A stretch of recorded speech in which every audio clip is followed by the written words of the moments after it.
wesn.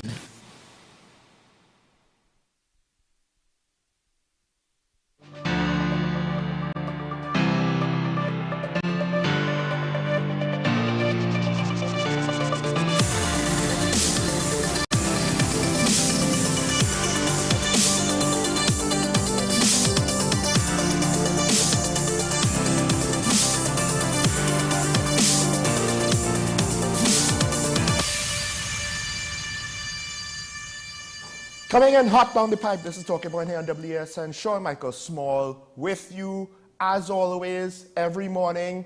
We're 5 by 5 here. The competition, they might try to copy us, but they can't keep up.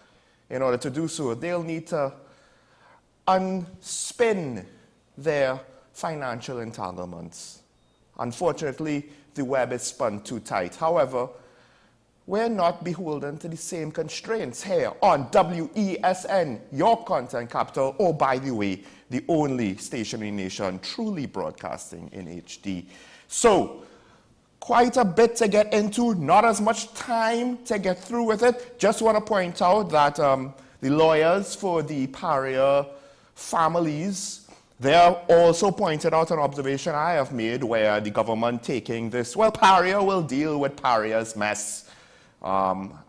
They're not necessarily willing to see how long it will take for that to happen. Because to some extent, I think it's reasonable to assume there's some degree of culpability there. To what extent now that means that financial remuneration needs to be given out to those families who lost their breadwinners for the most part. So the Prime Minister tried some kind of braille hokey defense with, oh, but LMCS owner made a lot of money off of the government. Yeah, that's him. That has nothing to do with what is ethically right in this situation, but the process seems to be stalled. However, I more or less, that's what I was saying even before the lawyer for the pariah family spoke up. So my position is unchanged. Hopefully, we'll get more out of it before this dies, in the currents of the news cycle. And there are some stories that thankfully have been brought back to the fore. In one case, I had to be reminded of the situation. What am I speaking about? Let's kick off today's daily review.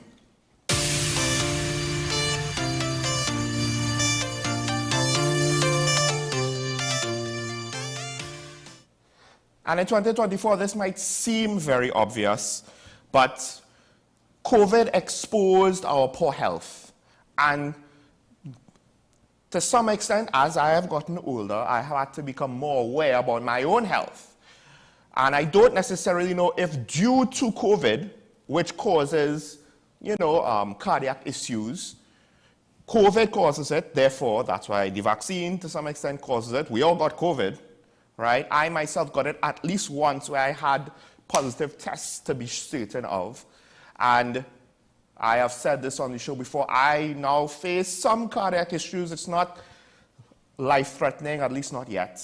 And a combination of things. Also just getting older, I had to try to be healthier. Also, ironically, my taste changed. So to some extent, I don't crave to have fast food all the time. But in TNT, that's one of the issues that Minister of Health Terence Singh decided to point out. Our diets, potentially, we are eating ourselves into a horrible situation. And this at a time where I understand that I'm not knocking people. There are those who, they're going to have a hard time being skinny, right? It's a combination of genetics and to some extent economics. But we are in an age where people have gone so far as to be public figures, be obese, and perish in their early 30s, which blows my mind. And to some extent, I do wonder, there are people who I have met throughout the course of my life at a young age were essentially the size of two people, and I have no idea if they survived to this point, to their late 30s, early 40s. And the minister pointed out something. And this is where it goes from personal choice to you're affecting the nation. Because, listen, I get it. I know somebody, they wanted to eat what they wanted to eat and live how they wanted to live. And to some extent, You're an adult, the rest of us can't stop you. The problem is, and when you do what you want to do, and then you want the public health service to fix you, right? Now, on an individual level, let's just say you do it privately, because one of the ideologies coming out now is how crazy it is in 2024. We put all this effort into working and making money, and it stresses us out, so we compensate with smoking and eating unhealthily and drinking too much coffee and too much soda and too much alcohol. But we do that to cope with our jobs so that we can make all the money, which we then have to spend to deal with our health care because our body's a mess.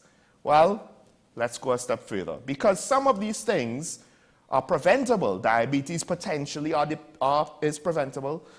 You know, certain cardiovascular illnesses are preventable. Yes, there are those who, genetically speaking, might inherit things at a young age. That's different. But in too many people, it's preventable. And then it burdens the public health system, and that's a bill that we all have to pay for. So,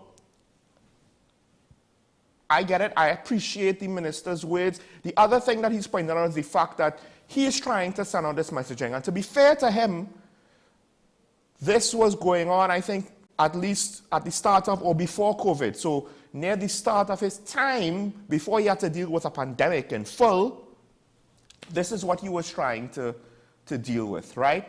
But he points out to the fact that, hey, the global budgets of some of these things, some of these sodas, some of these fast food chains, you know, dwarfs anything he could do to build awareness in advertising, whether online, TV, print media, what have you, radio, what have you, right? And the messages are constantly being bombarded.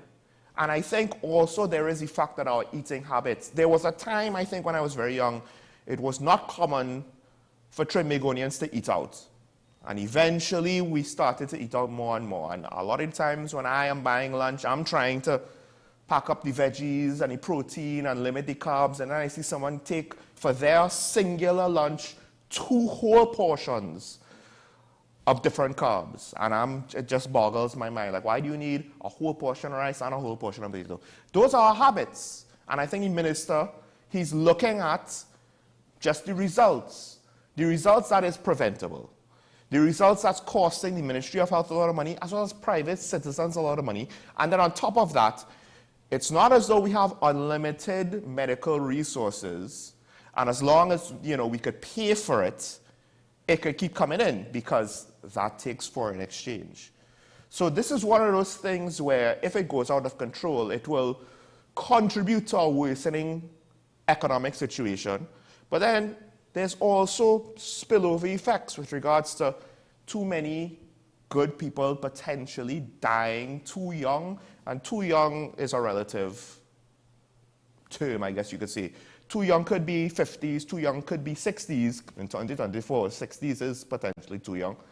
You know, not just 30s, 40s, or even 20s. But that's the complexities of health issues. It's too young could go across the board. And these things detract from society, and as the Minister of Health, I think one of the things that came out of COVID and came with regards to NCDs, we had to learn with regards to NCDs, prevention is not just theoretically better than the cure, because the issue with NCDs was the fact that we don't really cure it, we just treat it and hold it off. You don't want to be holding off a bad situation, you want to prevent it from getting bad from the start, because other things might come along and complicate your health conditions like COVID. So I appreciate the minister. I appreciate the fact that he's facing an uphill battle. I honestly don't know if he will be there after the next general election, because after the two terms that he's had, I would not fault him for wanting to quietly retire and no longer have to be stressed out about our public health matters. But then now it behooves us to take it upon ourselves. But this is a country that is only now waking up to the murder of children. So I don't know if we're ready to take obesity and high fat, high sugar, high carb diet seriously. Only time will tell if we could change that culture. I mean, there's something to be said about eating more ground provisions, but that and all highlights again the need for our taste to change, but we can't force the population to change their taste. Population has to make that determination, each individual, and hopefully we do so in a reasonable manner. All right, next story. A couple of crime stories. We can't escape from crime, unfortunately. It is what it is right now. And two situations. One, the Laventille community, they had another protest. They continued it for a second day. But there was another situation where a gentleman was killed defending his household, right? One of the things coming out of both of these situations is the lamentation of our general crime situation. Each of these moments, right? People that were either there after the fact of the two crimes, really, they lamented the fact of just, well, how bad things have gotten. Of course, we're getting outcry now because here's a community where a child was murdered in front of them. Their own children were part of the second protest wearing masks, and I believe one parent or resident of the community pointed out the fact that, look, we kind of worried about the children's identities getting out there, but they were in their school uniforms wearing masks to conceal their identities while protesting. The community was brave to call out the gangs to end the violence, because these days you never know what craziness could happen. And that's summed up in a quote, because I was trying to point this out, and I feel as though maybe it was a deaf ear, and it's sad if it took the death of another child, even if it's just one, to kind of make people upset about the situation. But one of the residents in Laventille pointed out, you know, when you are taking away the youths and the potential prime ministers, doctors, lawyers, mechanics, engineers, and pilots from the country by just killing innocent children, shooting indiscriminately, is a very, very mad and psychotic thing. It's like the country gone mad. Because, switching to the other story, a gentleman, he did not have a firearm. Some perpetrators were attempting to break into his house while he and his family were sleeping. I believe he has a young daughter. And he essentially stood his ground, in part because, you know, he has his child and his wife behind him. So it's not as though he could go and run to safety.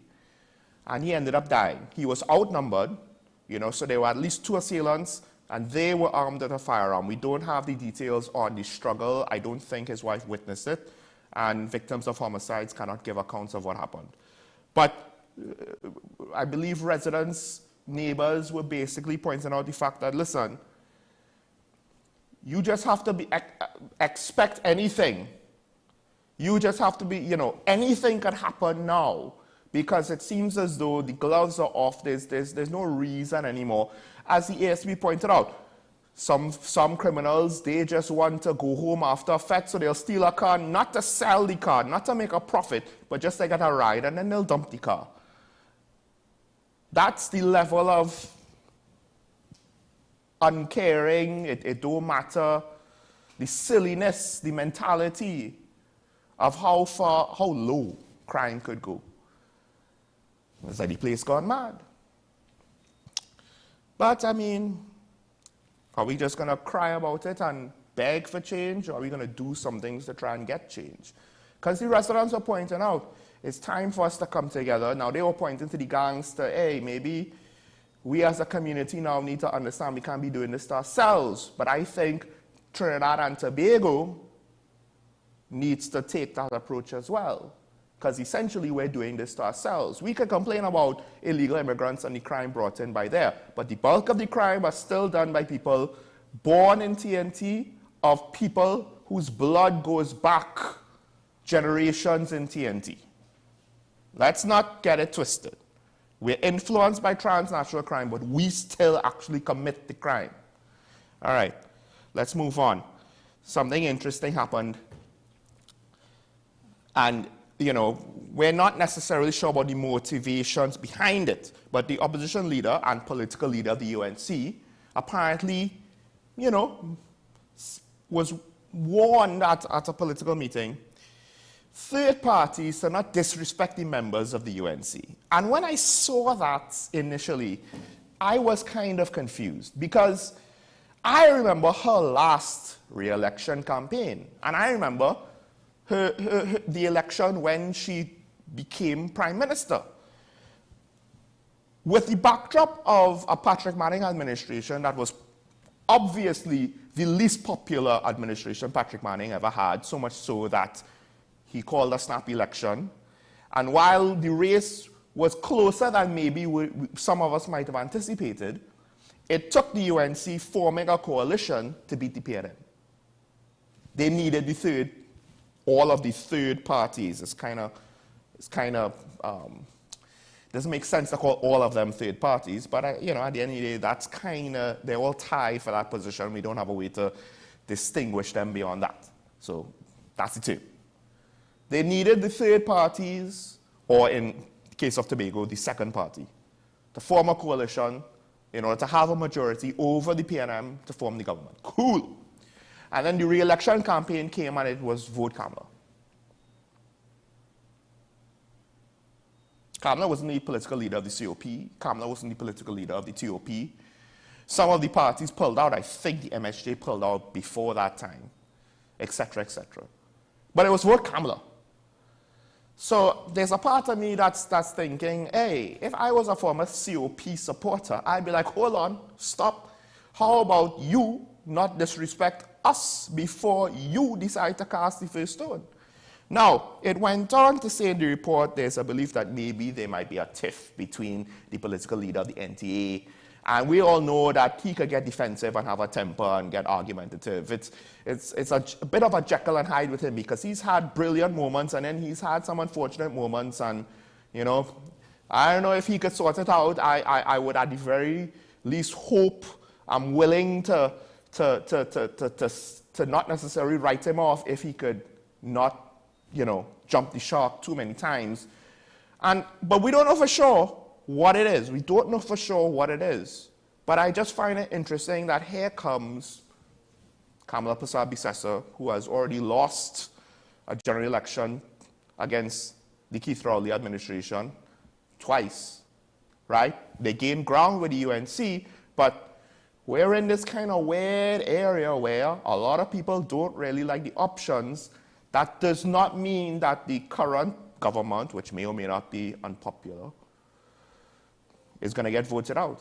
So to come out now and say this, because I'm sure the third parties are also going to have supporters. And it might be a small number, but it doesn't matter. The margins for the next elections could be quite close, which is why everybody should come out and vote. It might be quite close. So to pick a fight publicly now, you're already potentially behind the curve when it comes to competing against the PNM, which is a hell of a thing to say because they've had many, rhetorically speaking, losses over the last 8 to 9 years that you just can't capitalize on. So I don't know if that's the tactic you want to take, my good lady. Godspeed. At the end of the day, it's not about supporting a party. I want the UNC to do well, because if the UNC does well, they put pressure on the PNM to do better.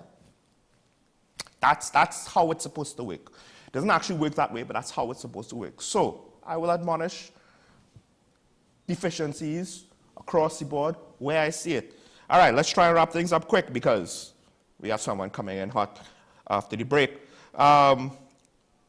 The Port Authority board, they basically said that their hands are tied with regards to the 12% increase that hasn't happened yet, even though the union says it was negotiated for. The board says, well, the CPO has to sign off on that. It's stuck there. He has to it's his part of the process where it's stuck. We can't do anything about it. Cool, but then some of the language, Keaton, sorry, they're in my ear and interrupted my train of thought. The board president, or the head of the board, he did say something to the effect of, the frustrations of the port workers came out with this past absenteeism. Let me use that phrase. And the way how he said it, now granted, it's out of context because it's in print I'm reading his words from. The way how he said it, I felt as though, maybe you need to understand that here's a union that thought they negotiated for something, thought they got it, and now what you're saying is there's an administrative issue and it's stuck there. And it's not our fault, we can't do anything about it. But it's unfortunate how they vented their frustrations. Usually, when a union is venting their frustrations about money, I have a problem. Because it seems as though that's all they care about.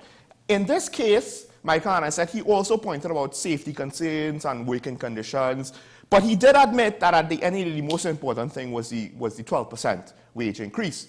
The issue is he's not talking about a 12% increase for 2020 or 2022 or so on and so on. He's looking at a past agreement. And while on a practical level, I don't want to see the Port of Port of Spain's operations essentially shut down with regards to cargo. We already have challenges on that situation. It's already a bad situation for customs to clear goods and blah, blah, blah, blah, blah, on top of all of the international supply chain problems that we've seen throughout the last 3 to 4 years. I don't want to add to that. I get it. But if the union's claims, because the board chairman is basically saying, well, what they're presenting as facts is not facts. All right, fine. Maybe the 12% did not go through the entire process. But I don't think he has made the claim that, I believe what he said was the previous board negotiated at 12%, right? And it's not as though it was in a position where it didn't have essentially approved, well, let me not say that. It was subject to the approval of the CPO. But at the end of the day, to the union, we negotiated this thing. We negotiated this thing in,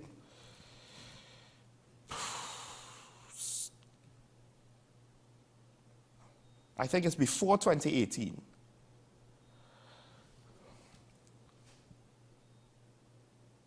And why is it that we can't get it when your board agreed to it? What's going wrong? And to some extent now, if you're just going to negotiate something and then kind of renege on it because of a technicality in the process, that's what it seems like. Or at least the potential is there. The perception is there. So I can't fault the union for wanting to do a work stoppage or slow down. I can't, because unfortunately, that's probably the only thing that will get the authorities' attention. And by authorities, I'm talking about, the board, the CPO, the various people in charge in the public service above this whole situation, and then the elected officials. Because it's public servants and elected officials, it's not that the elected officials are above the public servants. To some extent, you kind of have to think of them as parallel situations. I can't fault the union for it. So we might have to get pinched, but somebody has to ensure that things like this, depending, maybe with more information, we'll better understand the situation. But based on what we have in the news, it seems as though the head of the board is saying, yeah, we just not finishing the process and the vex. And it seems almost as though he don't understand why they had to be vexed. Wouldn't any reasonable person be thinking, well, you just don't want to finish the process to give me the negotiated wage increase that you promised years ago? This will not fly in the private sector, but that's the standards we have for the public sector. All right. Yes, Keaton is coming in, waiting on him to wrap things up on his end. Meanwhile, let's continue. This is the story that I need to be reminded of. Remember when the fire service bought wooden ladders for almost $1 million, 20 ladders for almost $1 million. Wooden ladders for almost $1 million, 20. That's almost $50,000 a ladder. Well, apparently, sometime this year, I think it was in January, I think it's a female fire service officer, injured herself because the mechanism on the ladder, I think an extendable ladder, it failed and it caused her to injure herself. And it seems as though that somebody in the fire service may or may not have adjusted the ladder, you know, what's the word? Made changes, you know, interfered with the mechanisms of the ladder. And now, Keon Guy, the president of the Fire Service Association, he has safety concerns now about these ladders. Before, the association had, you know, budgetary concerns. Hey, what are we hearing about $50,000 for a wooden ladder? Maybe these ladders are that special, right? But then, of course, there is the fact that we're spending all this money on wooden ladders to deal with electrical situations. All right, I get that. It's just that we can't necessarily use these wooden ladders with a fire situation. And, you know, when is the last time we heard the fire service having to respond to an electrical emergency that required a ladder? And when is the last time we've heard the fire service had to respond to a fire? Right? So, I don't know if $50,000 for a wooden ladder is potentially the best investment when the association's president is lamenting the fact that we don't have enough trucks to respond to fires, which that's the baseline minimum requirement, right? We need you to get to the fire to do something before the house is completely burned down and people die. But I just thought, you know, how could I have forgotten that? $50,000 for a ladder, even if it was metal. I don't know. Somebody needs to tell me. I can't remember.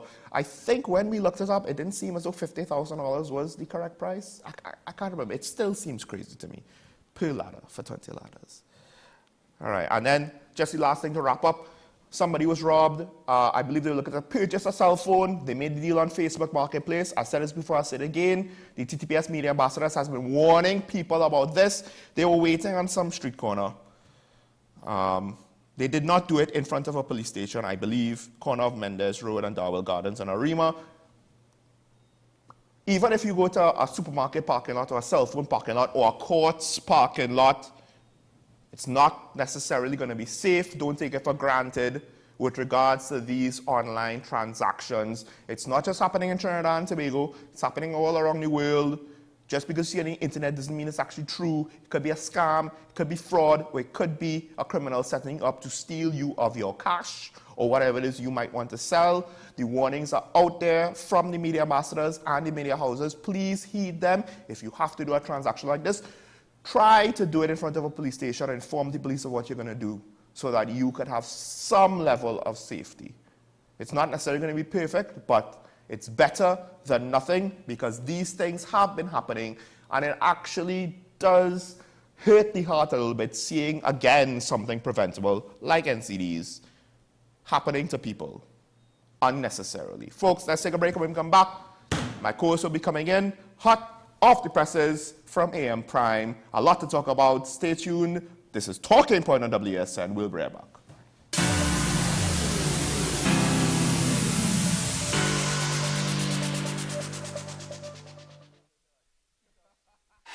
FanZone, your reliable, authentic supplier, has just gotten better. You can now visit our website www.fanzonett.com for your authentic wear and collectibles.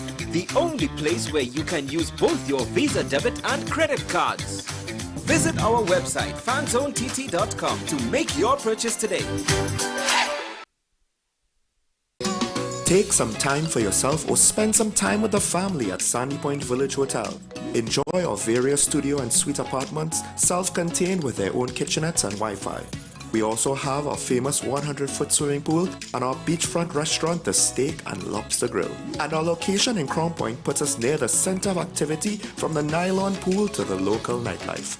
Call us and make your reservations at 639-8533, 389-2378 or email us at sandypointvillagehotel@gmail.com.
The newest book is here, Closer to the Church, the debut novel by author and former Mayor Louis Lee Singh. Available at all the Home Store branches, Barataria, West Mall, Shogunas and C3 San Fernando. Paper-based bookshop 10 Nook Avenue St. Anne's, WESN 30A Gattaca Street Woodbrook, Metropolitan Bookshop Ariapita Avenue Woodbrook, and all RIK bookstores nationwide. Available online as paperback on Amazon.com and Kindle for e-readers. For more info, call 628-5835 or 389-6504. Also available from author Louis Lee Singh, I Used to Live in Heaven, Letters to My Granddaughters, and Local Government in Trinidad, Conspiracy Against the People.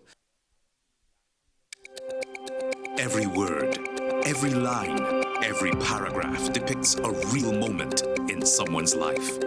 A father, a sister, a mother, a brother. We at Newsday are dedicated to you, the people, and through independent, unwavering journalism, strive to always bring your stories to life.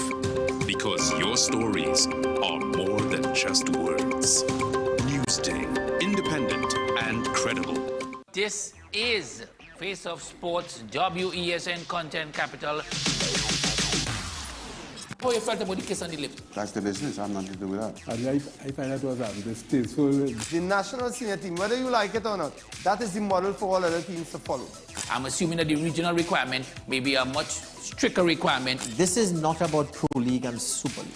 This is a league run by the Normalization Committee that I'm responsible for.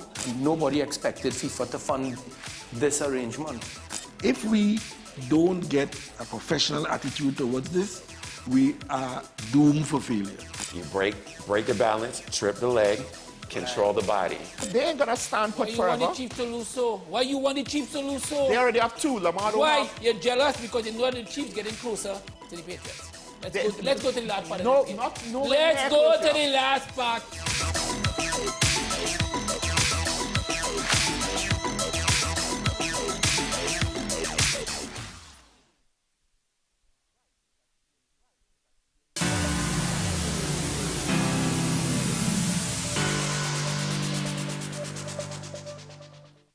What? Keaton is here? Yes, sir. Keaton is here. Keaton Shaw, everybody. Good morning, Keaton. Good morning, Sean. I always feel treated like royalty every time I come back on the program. Yeah, even when you're not on the program, you know, there's a wild Keaton appearance apparently that happened before the break.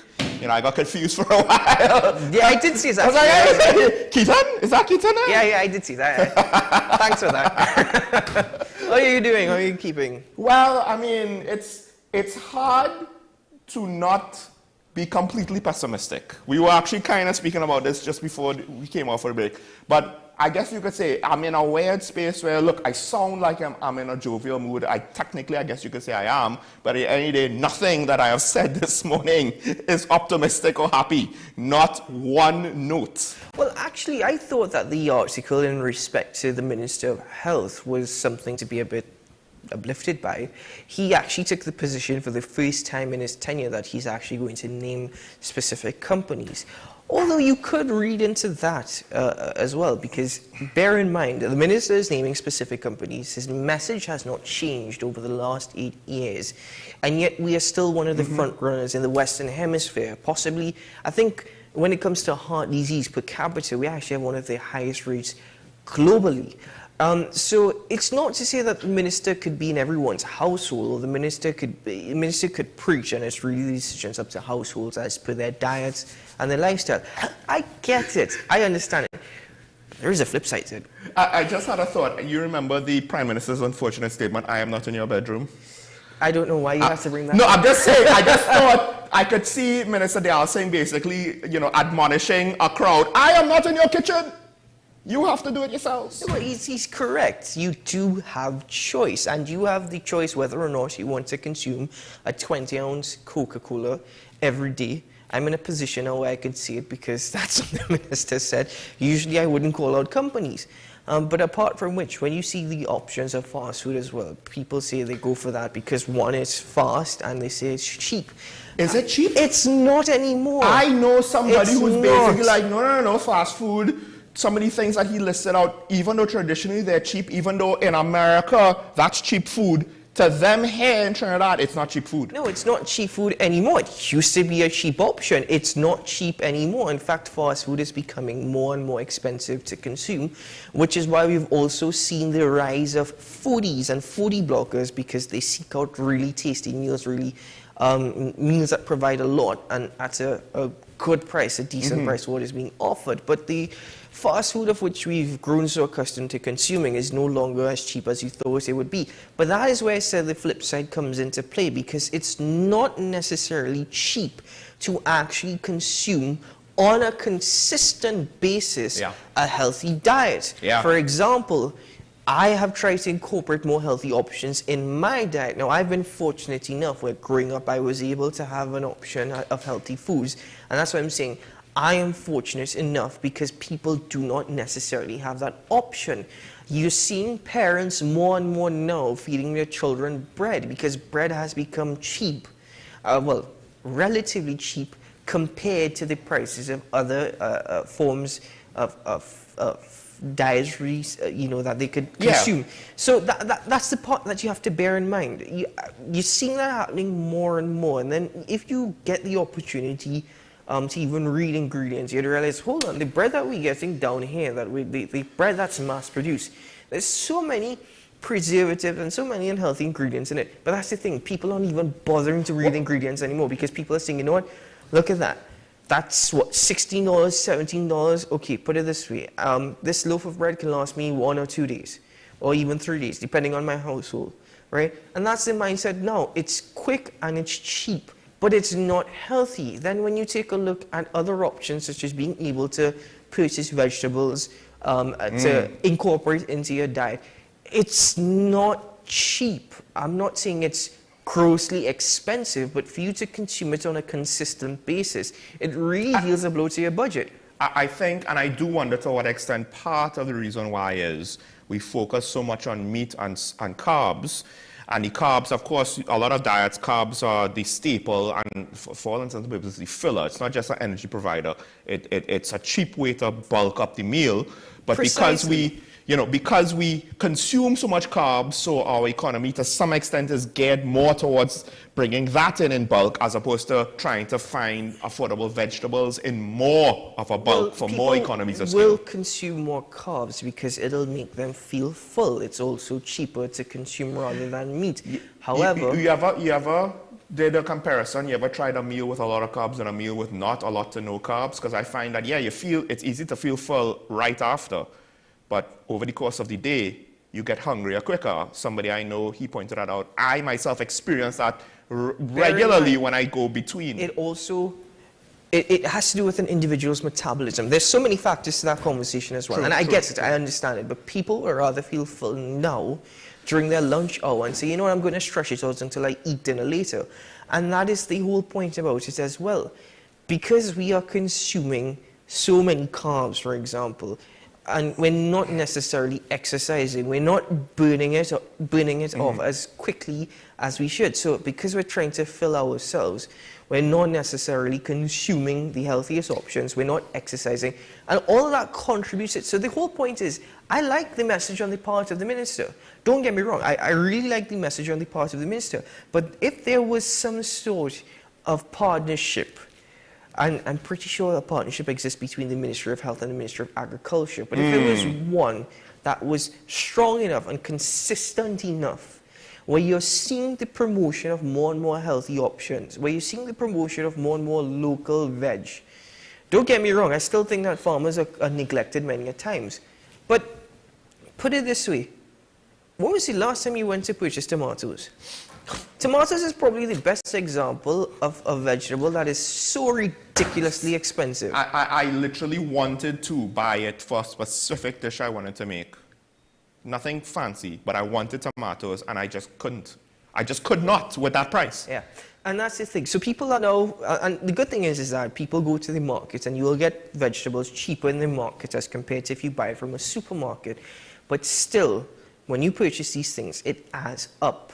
And it's not going to last you the entire week. Now, some families have been able to stretch it, and that's really good. Like I said, I've been trying to incorporate more healthy options in my diet, but it's extremely costly. So there needs to be some level of balance. Because, put it this way, the other thing about it is, and if we're talking about under the Ministry of Health, right?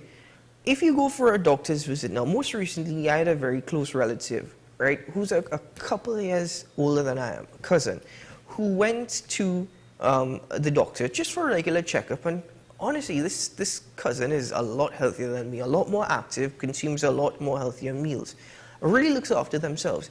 And the thing is that the doctor is saying, okay, well, you still need to add these supplements to your lifestyle, whether it be vitamin D, vitamin C, because there is a deficiency. Right, cool, no problem. Purchasing supplements now, even if you have a healthy diet, you need to add these supplements to your diet. Purchasing these supplements are ridiculously expensive. In fact, some of these supplements you can't even get on the local markets anymore.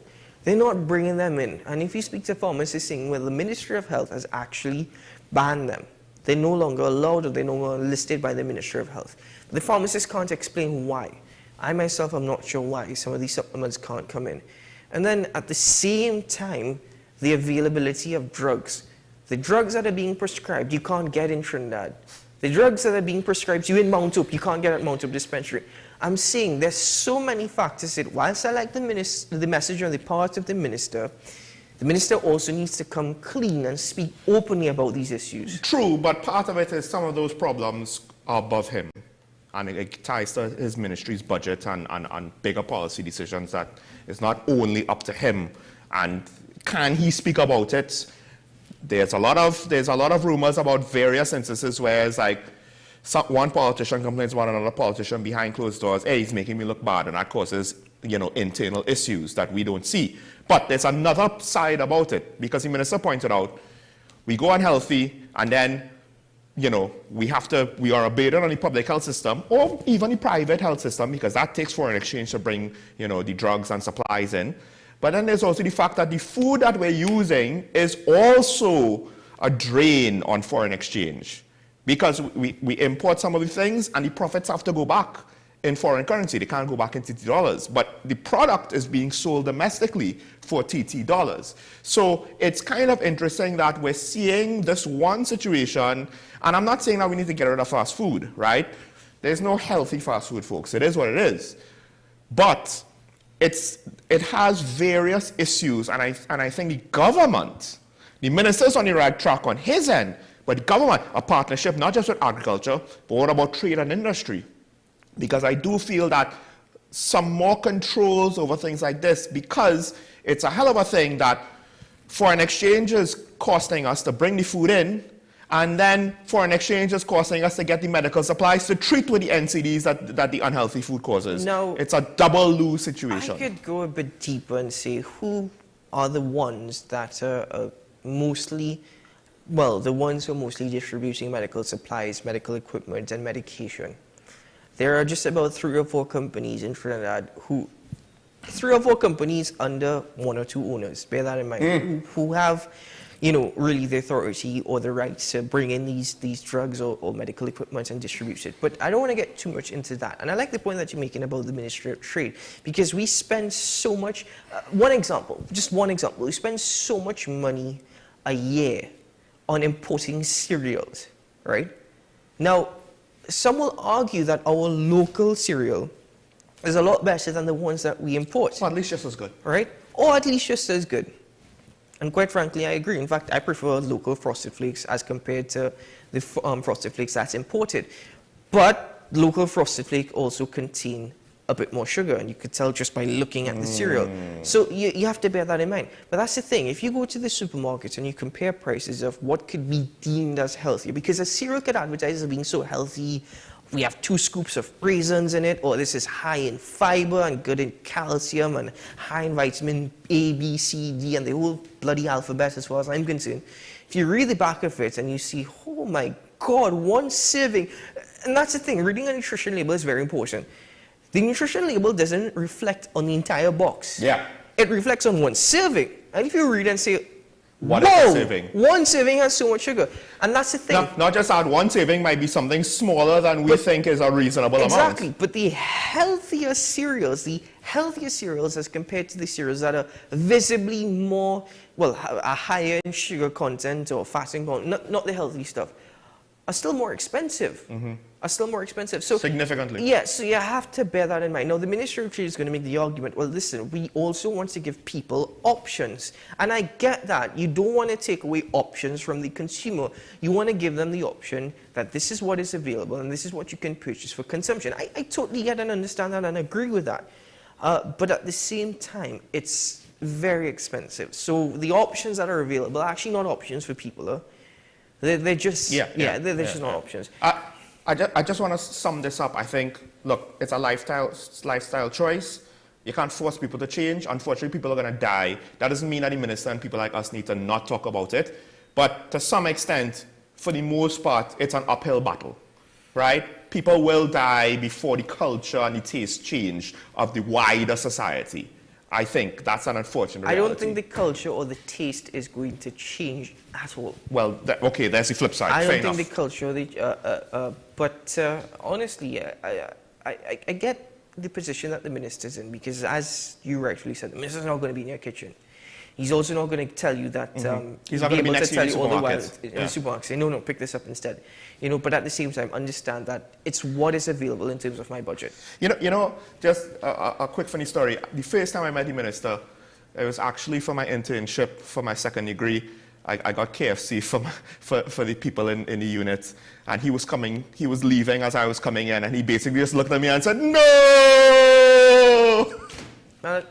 I mean, he was on point with his messaging. So the minister has been consistent with his messaging. That's good news. All right.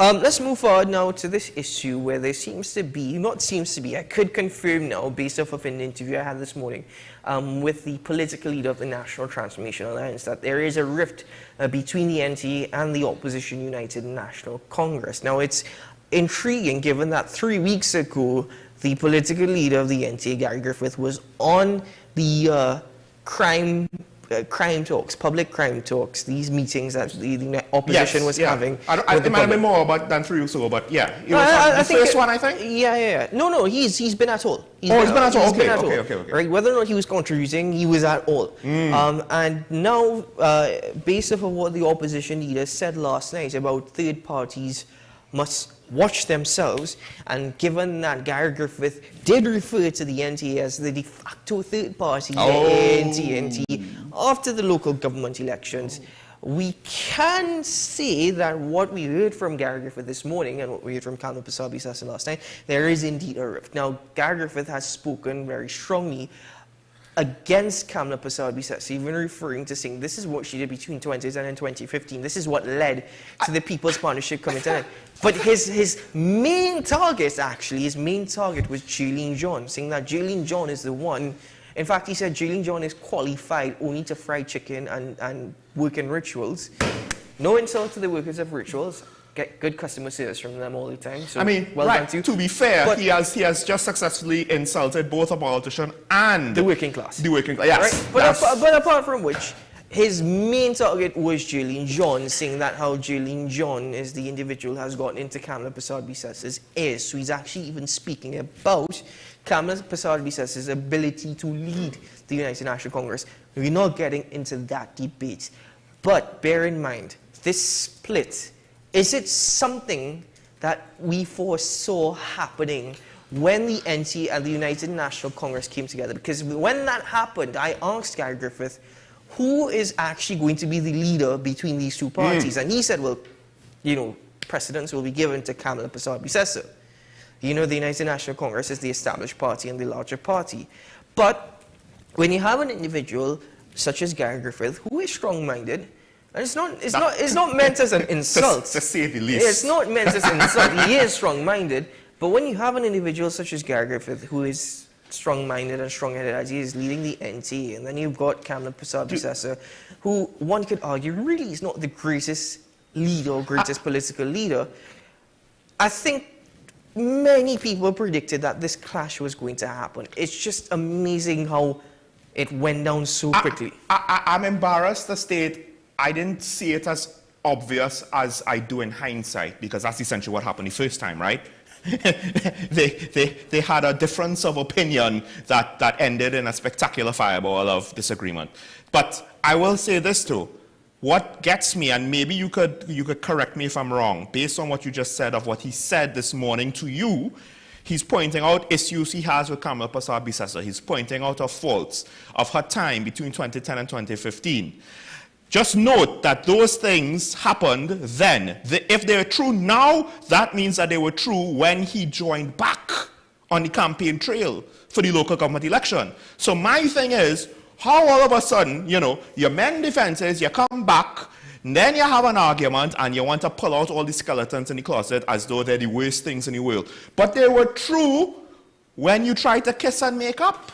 Well, he was here referring to the United National Congress between 2010 and 2015, giving out contracts to, well, I think gang leaders or illegal contracts. He made comments to that extent. She is the prime minister. She was the political leader. They don't do anything without, on the surface, without approval of the leader. Just bear in mind that even if you are to mend your relationship again before the 2025 election, and it's still a possibility because he has not ruled it out, it's still a possibility. A lot of damage has already been done by the commentary from both sides. Who was first? Well, given what we heard from Kamala Persad-Bissessar last night, she was first. Now, the United National Congress did state, was it late last year, early this year, that they intended to go for all 41 seats in the general election. Yes. But Gary Griffith was still commenting on the same political platform, or the same platform as Kamala Persad-Bissessar since that commentary was made. Now he's taking issue with it this morning, following the NTA saying that they are now going to compete for the 41 seats. So it's kind of retaliation in a sense. But was that the first clue? Because I found it odd. He just says that. The first clue for me is when he said, as the NTA, that we're going for 41 seats. That was the first clue. But as I said, it was confirmed what Kamala said on the platform last night, what he said this morning. However, it's an interesting turn as well, because in that interview, he acknowledged the power of the NTA working with the UNC and the UNC working with the NTA, admitting that such strength is possibly the only hope to defeating the People's National Movement in a general election. So he's still speaking about that. And that's the thing. It comes back to one of Gary Griffith saw the potential of working with the United National Congress, the UNC seeing the potential of working with the NTA because of Gary Griffith's popularity.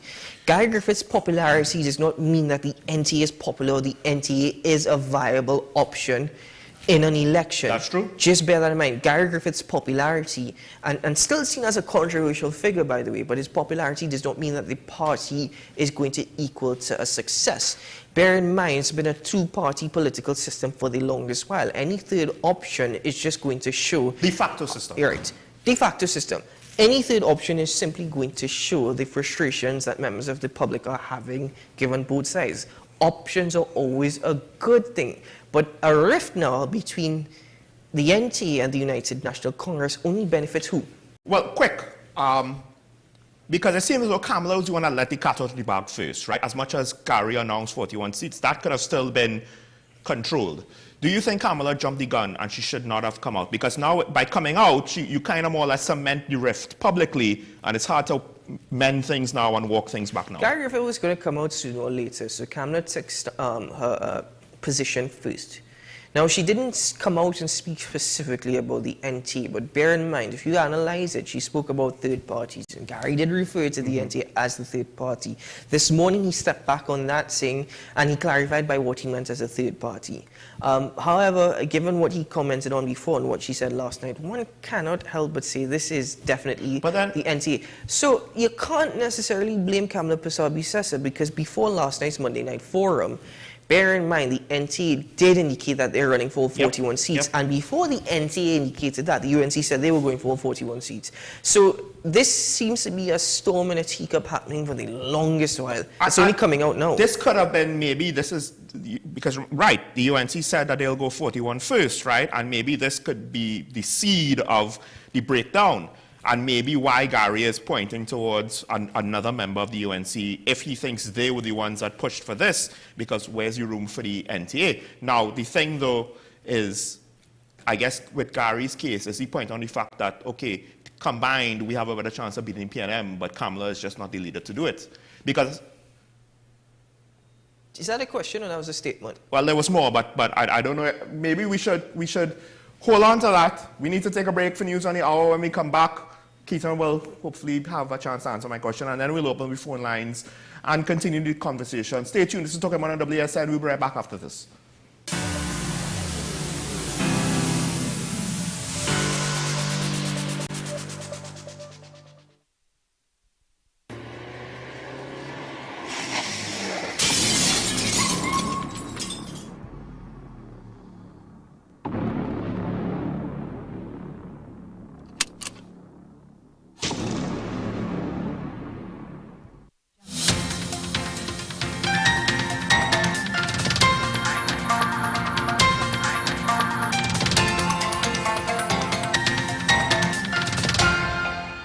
This is WESN's News on the Hour. Thank you for joining us. Here are the headlines.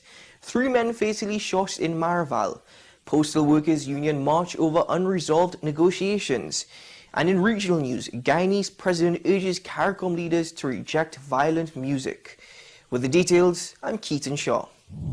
In a shocking turn of events, Maraval was gripped by chaos as 3 individuals fell victim to gunfire on Monday evening. The deceased have been identified as Antonio Trim, known as Minty, hailing from Cascade, Siobhan Peters from 7th Avenue, Malik and Barracks Harrier, and Kirby Victor from Beetham Gardens. Residents residing in Moraldo Trace of Saddle Road were startled by the sound of gunshots, resonating around 5:10 p.m. Witnesses later reported observing a black vehicle colliding into a nearby wall, while another vehicle hastily sped away from the scene. Upon closer inspection, residents discovered 2 individuals inside the crashed vehicle, both tragically succumbing to multiple gunshot wounds. Shortly thereafter, a 3rd individual collapsed along Saddle Road and was pronounced dead at the scene. The incident unfolded mere steps away from the Maraval police station. The Postal Workers Union has taken action by submitting a formal letter to the Chief Personnel Officer expressing deep-seated concerns regarding unresolved wage negotiations and other pertinent issues. According to the union, attempts to initiate dialogue with Public Utilities Minister Marvin Gonzalez have been met with silence as they await acknowledgement of their request for a meeting. Aside from wage discussions, the union has highlighted apprehensions regarding the execution of a job evaluation process and the establishment of a pension plan tailored to TT Post employees. In a show of solidarity with determination, members of the union rallied outside the CPO's office, joined by JTM President General Ansel Roger. With a sense of urgency, the union has reportedly set aside a deadline of 1 week for the Chief Personnel Officer to respond to their correspondence, emphasizing the gravity of the issues at hand.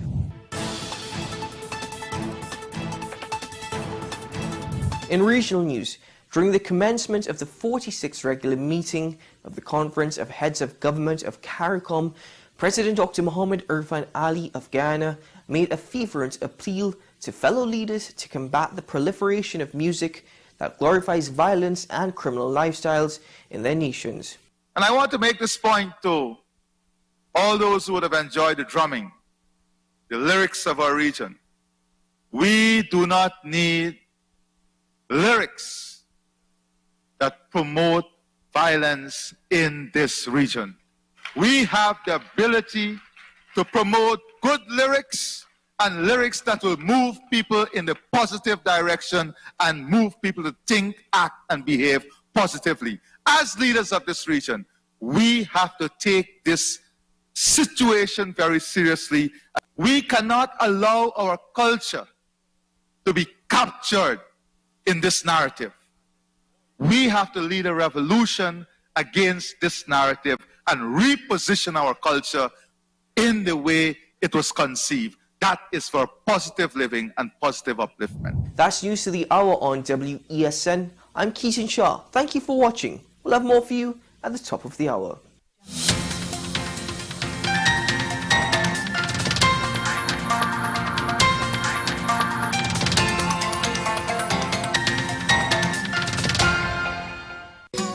Take some time for yourself or spend some time with the family at Sandy Point Village Hotel. Enjoy our various studio and suite apartments, self-contained with their own kitchenettes and Wi-Fi. We also have our famous 100-foot swimming pool and our beachfront restaurant, The Steak and Lobster Grill. And our location in Crown Point puts us near the center of activity from the nylon pool to the local nightlife. Call us and make your reservations at 639-8533, 389-2378 or email us at sandypointvillagehotel@gmail.com.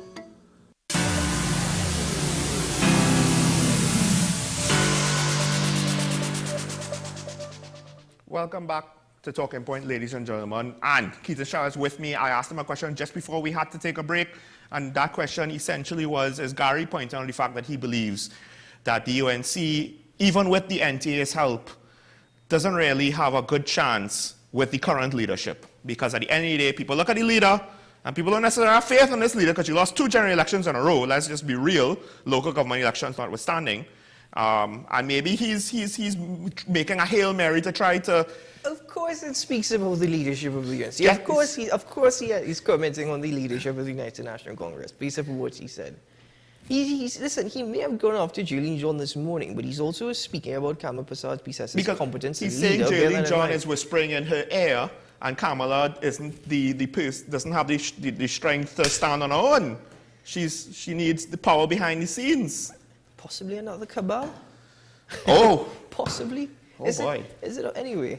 I think we've given commentary to this. Why don't you, the viewer, share your thoughts and opinions with us this morning on this whole situation? I mean, there's a lot to comment on here in TNT, and our commentary focused on 2 stories in particular. But you can share your thoughts and opinions with us now. Call to join the conversation. Unfortunately, one of our phone lines is down. Is it that every time I come on the show that I bring some juju with me that one of the phone line goes down? It's been down for a while, actually, but 628-4578. Listen. Call and join the program. Listen, I guess there are some gremlins, right? Some of whom might be known publicly and some who might not be known publicly. But I telecommunication issues with phone lines, other technical issues that have nothing to do with us. It just is what it is, the challenges of the media, folks. But like I said, we're not going to let that stop us. You're right. We're made of stuff, I would say. Right? Come on, Sean. You're more convincing than that. You can be a bit more convincing than that. I'm trying not to oversell. Okay, all right. I'm trying not to oversell. Well, as I said, also, I'm trying not to call out people by name because I don't want to end up sued. Why not? Call them out by name. Go for it. Yeah, you go for it. Yeah, you first. You lead the way. AM Prime is the lead show. You open the mornings. Well, not necessarily. I open the mornings, but sometimes my eyes are closed. Oh my. Anyway, ladies and gentlemen, 628-4578. You can call in and join the conversation. Now let's move forward a bit. As I said, there are a lot of news to comment on, a lot of issues that are ongoing.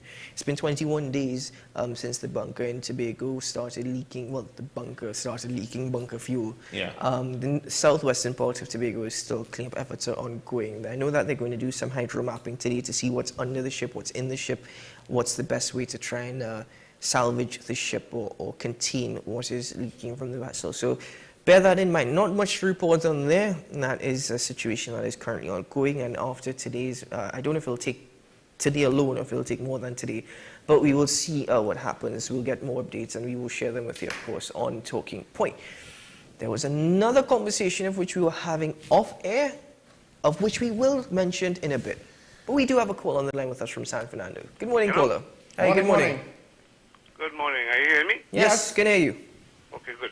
Gentlemen, I have 2 issues with that topic, right? One, now, when Gary was Commissioner of Police, I felt a lot safe, right? It's my personal feeling, and it was very good for me. No. But during that time, Gary let us know that he had information on certain people. He had information that the gangs were being funded. He had information that some people or persons wanted him to take some millions and go after the opposition. In my mind, as simple as that something, all of that is criminal. Why he didn't take action then? You come now to ask me to vote for you for what? Why he didn't take action then? But nobody, you see, the media is supposed to pull him aside and say, hey, what happened? Answer him question because you see what you could do to help you. But pushing narrative about this and that and Victor Kamala and all kind of things, that is irrelevant right now, you know. Because nobody ain't going to follow it serious if he didn't do nothing about it. Partner, if you hold a little boy on the road for a little 5 piece, that's not relevant. It have fellas doing billions in crime. You know, some man getting whole. So what do you fella could do? He feels like he could do it too. You understand? I understand, caller. Thank you. Thank you. And the caller is absolutely right. And the unfortunate part is that Mr. Griffith did indicate to me this morning that he had to leave at exactly 7:30, and it's only at about 7:27. He raised the issue once more about he was aware of this taking place. And unfortunately, this is with gang leaders. And unfortunately, I couldn't get into that conversation. So I said we'll have to have a part two, and the caller is absolutely right. Such questions need to be answered, because how could you be voting, asking people to vote for you if you've allowed it? Even, you see, the thing is, you have to understand, if you knew this was happening and then you were commissioner of police, even if your hands were tied in some way or form, you still should not come out and say, I knew this was happening, you know, this was happening under my tenure, because you didn't do anything about it. Yeah. And I get the frustrations and I get the question marks people have with Gary Griffith in that particular regard. There might be an explanation. I'll just say this quick. It could be that, yes, like the police service, you have information and intelligence, you don't necessarily have evidence, right? Slander is a two-way street. And then also there is the other side of the coin where politicians don't want to indirectly incriminate themselves or people they know. You have intelligence but not evidence, then that doesn't mean you should come out and say it, though. Right. It doesn't, but he didn't call But then for the names, most part, the cynics will point out politicians don't want to clean up a mess because they'll also be indirectly incriminated, right? To what extent that applies to Gary, I don't know. Hey, caller, I do understand where you're coming from. We have another caller on the line. Good morning, caller. Caller, good morning. Good morning, Keaton and Sean. Good morning. Sean. Good morning. You see this little island here? We have a lot of things that didn't clear up yet. One, during the UNC government, people were fired. Those in the COP went home empty pockets. Those on the UNC side went home full pocket land. I wouldn't spell it out for you all. You're all young and you're all brilliant. You all know where I'm coming from. Right? Mr. Griffith did 1 or 2, 3 things. Everybody like him. Why you have to tell the public that the government wants you to go after criminals that thief the poor people, children, food money from the treasury? We have 2 of them inside with a gang in the judiciary right now sending home all the gunmen. As they come in last night, they send them out this morning. They expect to win the election with that. We're not changing no government until those cases finish. And if it then finish, the guerrilla movement on the northern range already have our cases cleared up already. Good morning to the Nasita family. We haven't forgotten her yet. Her spirit lives with us in the northern range. Good morning, gentlemen. Have a good day. Thank you, caller. Good morning to you. It's interesting, huh? You brought up Dana Sita during that when we were in the news. I think people assume it's an exception, and I think in a lot of bad situations you assume that you're safe. You assume that it can't happen to you. You assume that things can't go too far. Like, why are we making an assumption as we watch the situation devolve, and we take it for granted how nice we have it, and instead of protecting it, not just appreciating it. People say I shouldn't assume because it makes a hee-haw of you and of me. You get what I'm saying? Yes. Right. So, because you and me is the last 3 letters and the first 3 letters. You didn't have to spell it. I'm spelling it out for people. I'm spelling it out. 628-4578. Call in and join the conversation. You can share your thoughts and opinions with us. This issue about the judiciary, it's mine. You know, let me go back to what the caller was saying. We are a small nation. We are a small nation, and we have such big issues. But it's all self-inflicted. And it makes you wonder that, and people will argue, it's not so straightforward, and it's not necessarily common sense, and there's so much red tape and whatnot. The thing is that sometimes... We made it so. All right, put it this way. I go back to just one example. The caller raised the issue of the judiciary. The judiciary is severely understaffed. That's one. Two, if you take a look at this issue with probates, where people are waiting 20 plus years for wills to actually go through and be approved, right? Within that time, all your assets could be given back to the states. Just bear that in mind. It's affecting so many things down to property tax. They don't even hire their staff. In that particular instance, the probate office or registry doesn't actually hire their own staff. That comes from, I think, the Public Service Commission. And in many times, you're hiring individuals who are not trained to handle these matters, so it's a delay in the system. I keep going back to that issue, and I keep linking it to what the Prime Minister was saying about $100 million for the army to go out into communities and deal with the situation in crime. That was a nice round figure. I never got any information or details as to exactly how that $100 million... they keep promising, but they don't give. So I don't know if it's for the Defense Force. Very quickly before we take this caller, I don't know, you see, it's an election year. That $100 million for the Defense Force to use. I could think about so many ways in an election. Is that Defense Force or social programs? Well, no, I thought it might have been more for community programs. Anyway, put it this way. Long and story short is, if you can use that part of that $100 million to actually fund the judiciary better, where they can hire staff, and you can see through a backlog of cases, we're even having night courts in TNT, for example. If you can fund the judiciary properly, don't you think that'll help the crime situation in TNT? Don't you think? Keaton, night court, we barely have a night shift of the police, much less night court. Barely have day shift anyway. Couldn't be a caller on the line. Good morning. Good morning, sir. Good morning. Now, you see, the discussion this morning is about trying to really see what this problem with crime. The discussion is about that. It reached Gary Griffith, who was the National Security Minister, and things that he say. Now, I just say, I never liked Gary from the beginning, but he did a good job. Credit to that. But I just always say there are leaders, there are followers, and those who look on. And the sad thing about the caller that called is just now, you see where he reached?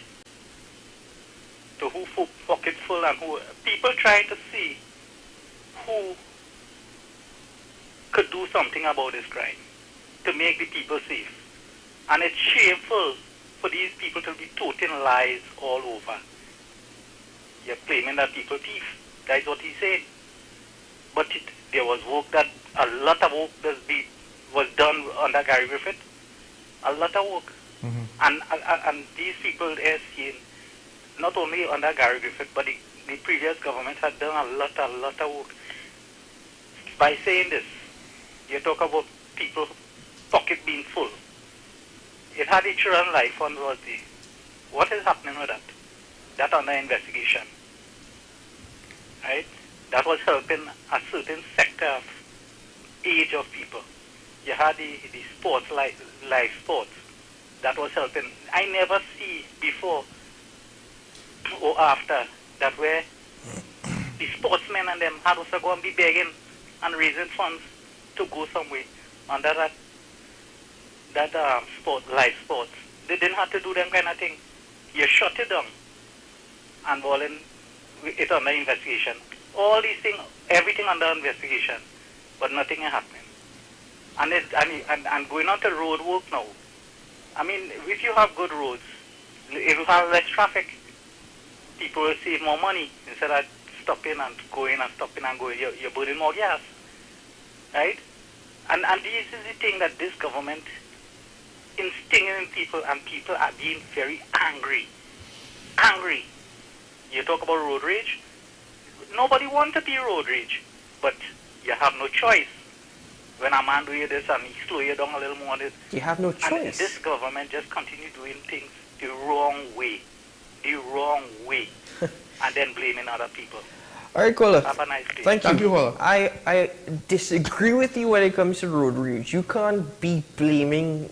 I mean, hold on. You can get angry if you express it. You can get angry. And if you take it out on somebody else, I'm sorry, caller. I disagree with you in that sense. I get what you're saying about bad roads. Believe me, I get frustrated as well. That does not mean. No, but Keaton, I'm thinking what he means when he says road rage might not be what you mean when you say road rage. Listen. Based on what he said about people don't want to have road rage and then they're taking it out on somebody else. No, I'm not. Okay, I'm what that caller said in that regard, I disagree with you. You always have a choice in how you want to actually take out your actions, and that's wrong to begin with. 2, good roads don't necessarily mean less traffic. Huh? Yeah, that's true. Good roads don't necessarily mean less traffic. And 3, caller, if there are instances of which Gary Griffith is saying that he knew about this taking place and money was being thieved, okay, you're saying Gary Griffith did a good job and you know, there was certain measures in place and whatnot. Fine, I get that. But by Gary Griffith also coming out and making such commentary, isn't he stating that I never got to the head of the snake, I was just cutting off the tails? I think, caller, I don't think that the previous caller was including Gary Griffith in his commentary when he said that, you know, some people's pockets went to him full. But we have a caller from San Fernando. Good morning, caller. You're on the air. Good morning, gentlemen. Morning. Good morning. Good morning, Sean. Good morning. You know, it's so... sometimes you listen to some of these callers, and sometimes I would really... I don't know if you all know, Keaton and Sean, where can we find some glasses without color to give to some of the citizens of this country? You know, that glasses with that doke that have no red in it and have no yellow in it. Because it is so ridiculous when there is so much blame to go around in this country. There is so much blame to go around among politicians. So much blame.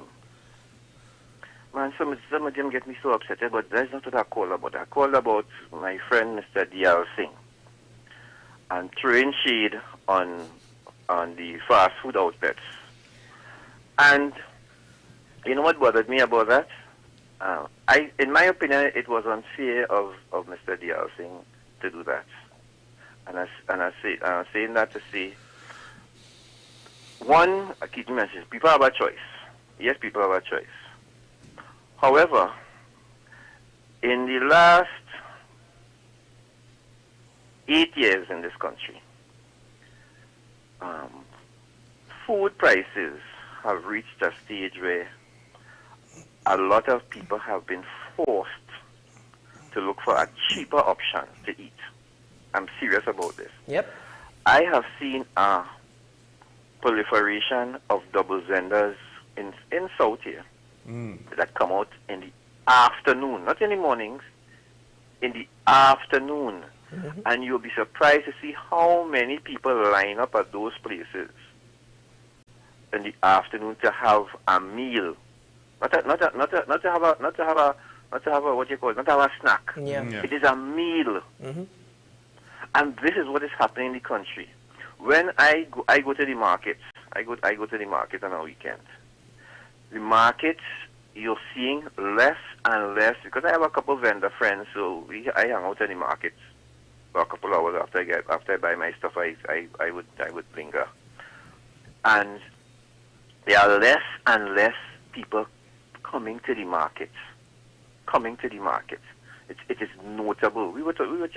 Some friends and I were chatting about it on Sunday evening.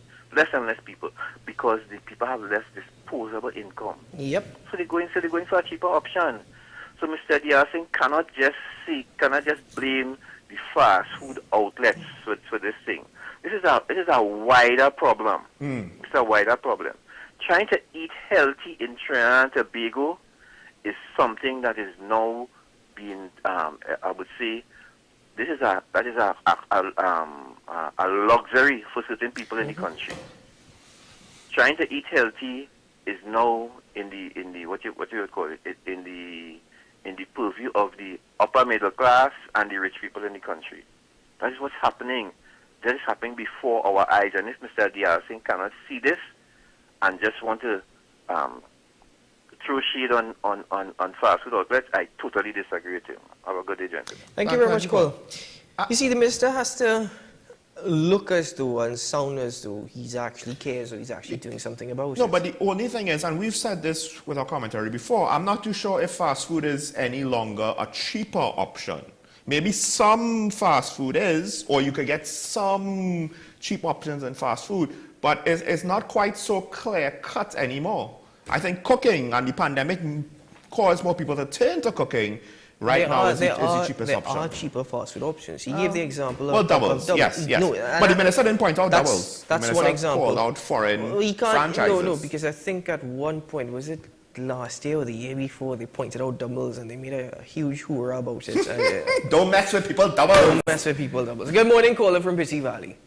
Good morning, Sean and Keaton. Good morning. Keaton, I want you to keep on your glasses with this one, from the red and the yellow. Like Mr. San Fernando said, keep on your glasses. A caller just calling just now in defense of his probably song like Yellow. And he had the audacity to bring up live sports. Live sports was a disaster, caller. Down my side here, live sports was running here with coaches getting no pay and people with food, cooking caterers and getting paid. Sir, live sports was a disaster. So with the red or yellow, everybody bring up thing in defense for red and yellow. Keep on your glasses, Keaton. Live sports, sir, that is a poor example to bring up. Have a nice day. Thank you, caller. Thanks, caller. I wanted to make that point, and I think the one thing you should say is, listen, it's not, we haven't had final judgment on live sport because I don't think any court matters, proclaimed any judgment. We haven't seen evidence. But the results are somewhat bad. More importantly, you say that there's fire, right? You say that there's smoke. Okay. And the caller did point out, one of the callers did point out that, we start investigations on these things and we don't get a resolution. And I think that's one of the reasons why live sport... No, that's what the caller was saying right. about live sport insurance. But that's why live sport is, I think, it's not a good situation. I kind of agree with Mr. Pitty Valley. It's not a good situation at all. No, I agree with what Pitty Valley is Yeah. saying, but I also agree with what the caller What from the caller was San Jose saying, is yeah. because what Mr. Pitty Valley is saying is a disaster. What the caller from San Juan is saying is that, well, we had these things, they got rid of it, and they say it's under investigation. But we don't get a resolution. We don't get it. And I think that's the issue there, caller from Pitty Valley. So I get what you're saying. I completely understand. No, but bear in mind, we don't get the final findings when it comes to these investigations. There have been snippets in courts about teachers being paid how much in millions of dollars, the situation with Raji Ali associated with it, but just bear in mind, those are snippets. Those are not the final findings of the investigation. And here's the thing, if they take it all the way, right, then they would be responsible for having to fix it. And for various reasons, it seems as though they don't want to fix it, in part because, one, fixing it might mean making adjustments to the public service, and the public service will push back against that under the guise of them being independent. But two, and I think even more importantly, if you close the loopholes and close the holes, then they're no longer available when it's your turn. That's what it seems like to me. All right, caller from Pitty Valley, final caller for this morning. Good morning, caller. Hello? Hi, good morning. Keaton and Sean, why I'm saying live sports, right? And it didn't went a final verdict. But what I'm judging it on... What you saw? Gary Griffith, who was inside the government, he said live sports was corrupted. That was basing my point on. Yeah, caller. No, we don't disagree with that point. There's just a further layer to the discussion. But and yes, when someone from the inside makes a claim, you tend to give it a bit more weight. But to be fair to that caller, who I think maybe we might be misconstruing him a little bit, right? Or at least a caller before. I think a lot of these things too, yes, we look back at past governments and they did a lot. The problem is the results. Too many of our problems are from long-term pre-existing conditions. It's not just the fact that the current administration didn't try to fix it, which we could hold them to account for not trying to fix it now. But there was long-term damage done, and that comes from successive previous administrations. We can't just ignore the facts. So we might have seen good things on the surface, but a lot of these issues are long-term and were bubbling that they didn't decide to fix. We can't admonish this administration for not trying to fix it and leave them alone as though they're completely innocent. Listen, I think we're out of time when it comes to this particular edition of Talking Point. Callers have called in, they have expressed their thoughts and opinions. Yeah. I'm thankful for that. Thank you very much for sharing that. Caller from Pissy Valley, your commentary on the Minister of Health. I agree with you. San Fernando. Sorry, caller from San Fernando, please forgive me. In that sense, I think you and I, our thoughts and opinions align along the same thing, because a lot of the commentary you gave is what I gave earlier. So I agree with you with what you're saying, but the minister, as I said, he has to come out and say something as though he genuinely cares, or you know, this is what I'm doing. He looks as though he's seen something. Because when World Diabetes Day comes around, again, you're going to hear the same message. Yeah. So and that's a huge problem here in TNT, and it's not an overnight fix. It's just so expensive to try and eat healthy. And I remember Janelle John Bates once saying that what she does is that when tomatoes are cheap, she'll buy tomatoes and freeze it. Now everybody has the luxury of owning a freezer. Yeah, being able having to the freezer capacity. Having the freezer capacity. Because I would love to have a larger freezer. So we all would. We all would. So that's one. Two, call from Pissy Valley of what you're seeing. I get it. Gary Griffith had stated laws in regards to he was aware this was taking place, but nothing was ever done about it. And, we're getting commentary now. So I understand what the call is saying. They felt as though when Gary Griffith was Commissioner of Police, they were safer. But at the same time, how could you be asking me to vote for you if you're now stating that you're aware of this, but nothing ever happened and nothing has changed? And that's the point I'm making. You're basically admitting you knew or you had intelligence of who head of the snake was or what they were doing. We just never got to them for whatever reason. So guys, listen, at the end of the day, power of choice. You have the power, you have the authority to choose who you want your next government to be. You have the power and authority to choose what your next meal is going to be. And if you have $5 in your pocket, I understand why people are running to get the doubles, because one doubles could fill you. It could fill you. They still have doubles for $5? I was just about to say, I say $5 and then I realized, hold on. They still have doubles for $5. You living in 2010 or what? Quite possibly. I probably actually. You want to know how old I is? I remember when doubles was $1, you know. Okay, $1.50. But let me just make this point quick though. I have lamented the fact that there's a perception deficit for the government and for the police service and criminal justice system. And I'll just like to point this out, despite all of his faults, that we have seen examples before and after his time as Commissioner of Police. Gary Griffith probably did the most for the TPS perception, right? Think about it. Just think about it. I don't have time to expand further, but just think about that. More so than the government does for itself. Thank you for having me on the program once more. It's been a pleasure. I like that I'm still being referred to as co-host. Man, it sounded like if he needs my permission. It's not my fault when he's not here, folks. It's not my fault. I've never told him, no, we don't have time for you. Keep it sharp. We're trying to actually work out, and we've been trying to work out for the longest while, a more permanent, suitable arrangement where I could contribute a bit more. But to be real honest with you, it's not entirely easy. Well, but we're working on it. We appreciate him when he's here, folks. Appreciate him. Thank you for joining me once again. Thank you for making me feel like a celebrity. And folks, despite all of the pessimism, I still believe in TNT. That's why we do this. I 100% agree with you. I very much believe in TNT. It's the whole point of me, still trying to have these constructive conversations. I've heard it a lot about young people wanting to leave and go elsewhere. And yes, I get what they're saying. I understand that. There's so much to be frustrated about. However, if you really analyze the situations that's taking place abroad and the finances and the opportunities and what's happening here in TNT, just bear in mind, I don't think we understand how nice we have it, how good we have it in TNT. I don't have time to expand on that, but there's so many blessings here in Sweet Trinidad. Maybe late in the week. Maybe late in the week. But just bear in mind, Sean Michael Small. I heard it from the voice in the caller of San Fernando. It seems as though the Saharan dust is affecting him. Regardless of the Saharan dust, today is a good day to have a good day.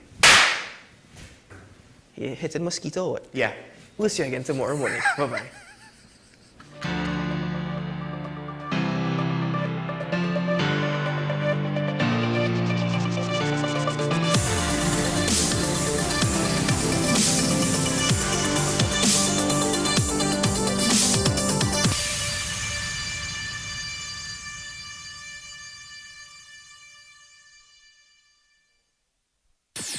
WESN.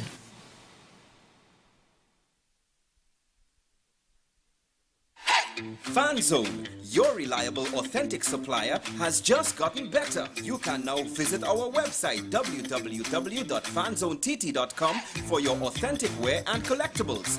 The only place where you can use both your Visa debit and credit cards. Visit our website fanzonett.com to make your purchase today.